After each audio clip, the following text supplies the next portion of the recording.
Өдрийн мэнд төргий.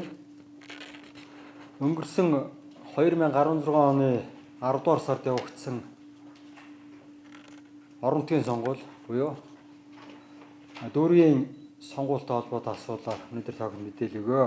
За Баянзүрх дүүргийн иргэдийн төлөөлөгч хурлын 16 оны сонгуул явагдаад үндсэндээ 4 тойрог дээр маргаантай асуудал үүссэн байсан.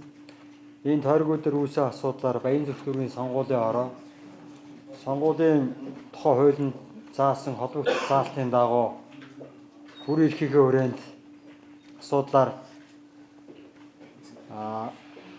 шүүхэд Баянзүрх дүүргийн иргэдийн төлөөлөгчдийн хурлд нэр дэвшсэн зарим төлөөлөгч нараас гомдол гаргаад асуудал шүүхээр яваад үндсэндээ Монгол улсын дээд шүүхийн эцсийн шийдвэр гараад Баянзүрх дүүргийн 2 тойрогт 10-19 дугаар тойрогт дахин сонгуул явуулахаар нөхцөл байдал үүссэн. Тэгээд дахин сонгуультай холбоотой асуудлыг Монгол улсын сонгуулийн тухай хуулийн заасны дагуу тухайн шатны сонгуулийн хороо хариуцсан зохион байгуулахаар болж байгаа.